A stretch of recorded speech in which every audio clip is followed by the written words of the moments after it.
town where there are no houses, my chain breaks. I just stop and I'm like... I thought to myself, I was swearing so bad, and there was no shelter where I could fix my bike. So I had to sit in the roadside and fix my bike. I had to take out a few chain links. In the beginning, I just sat for 30 minutes looking at my chain, thinking, I'm never gonna do this.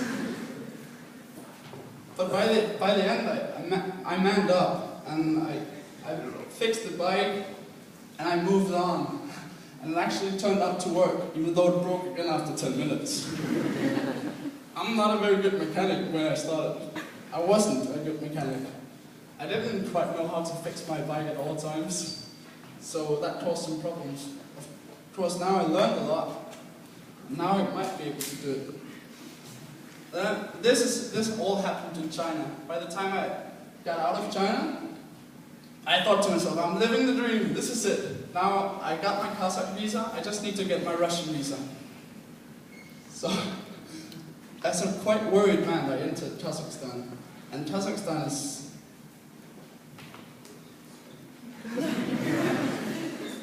it's like you're on your own, in a big step, and wherever you look, there's just like a moon landscape.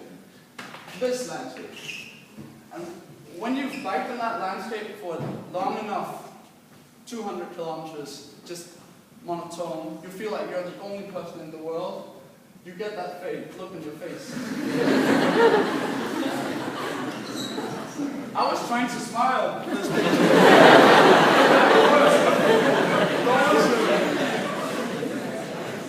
So after this day, I got to a restaurant, and I got permission to sleep in the back, like in a room they had behind where there were no windows, so there were lots of mosquitoes. I didn't sleep much. I got about 4 hours of sleep. The next day I get up, and I know I'm in this big step in the moon landscape. To make a long story short, I get no water from the place because they didn't have any. It didn't rain, so they didn't have any water. Then I left, I took off. I got to a local village, and I'm like, yes, give me some water. I get into the village, and then I get to a gas station.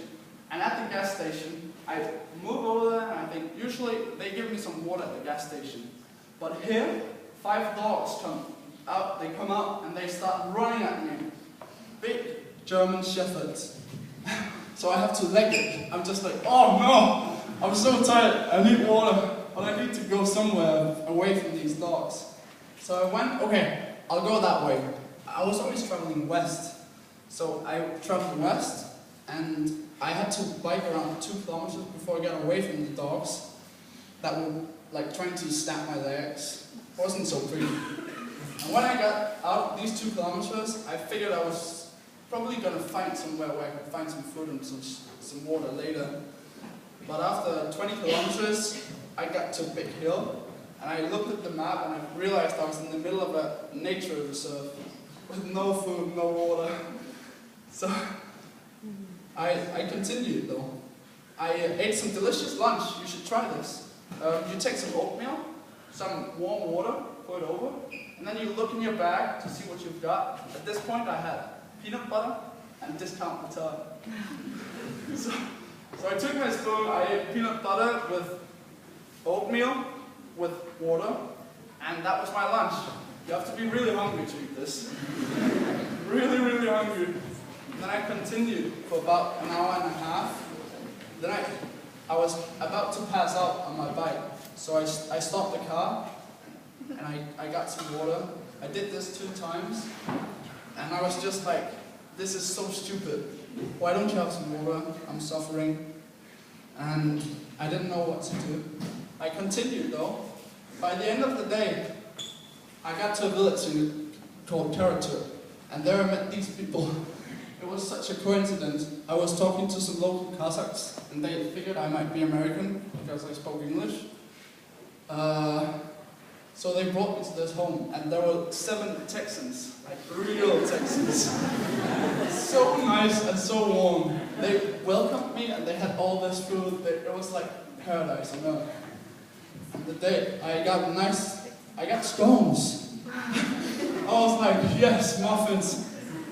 I got so much candy, and by the time I left, I felt like a newborn man. What I'm trying to say is that Kazakhstan is like the Wild West, and I was dedicating myself to make my dream come true. And I want you to try to do the same. Whatever you want to do, if you want to go on a bike trip, you can do it. You can just, any one of you can go on a bike trip. You can go as far each day as you want. You can go 10 kilometers and stop, and you'll still find plenty of cool people. You'll find friendly people.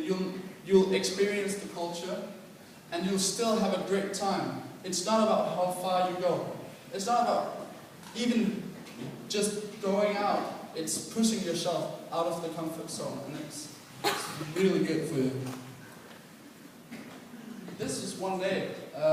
I usually slept in my tent with some friendly people. And here I sleep in my tent. Can you see it?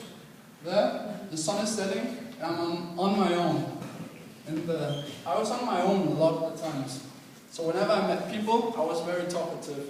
Usually, I'm a quiet guy.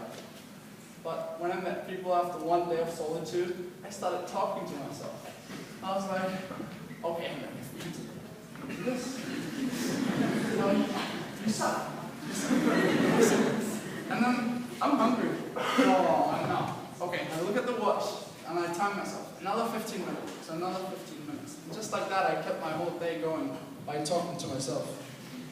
Being the weirdo. This was Russia.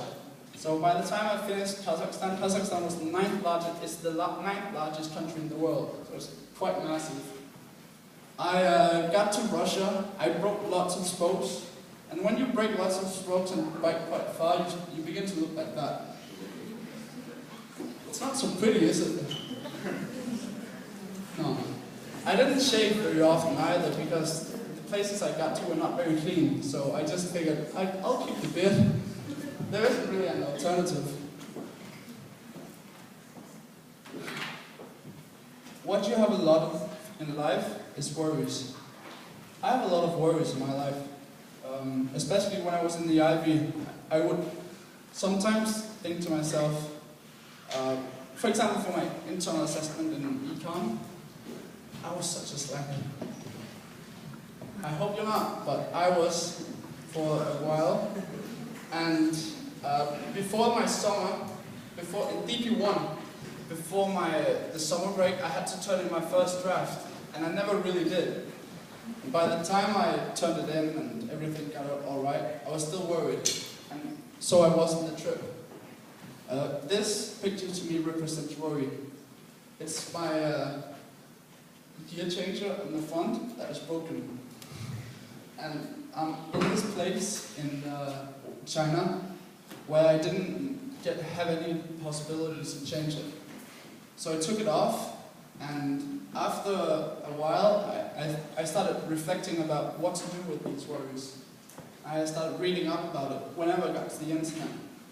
And this is actually one of the most important things I got from the trip. That worry is the rust in the blade. It's not the blade that's broken, it's not you, it's the worries that causes the friction, that causes the machinery to break down and wear out. It's not the work that's unhealthy. You can work very hard, even as I did on my trip. I could work really hard. I could bike 8-10 hours a day, but as long as I didn't worry, I didn't have a problem. I just kept going, and so you can with the school. Just let go of the worries. Please. It's really important. Let go of the worries. All in all, there's one important thing I want to teach you. As I said first, I started dreaming, and your dreams make them possible. And I worked for it. I worked for it for a year and a half, where I planned my trip, and when I went on my trip, I really worked hard for it. So I think that work makes the possible probable. And then the final thing is that you have to be so passionate about your dream that you make the probable happen. And that's the most important.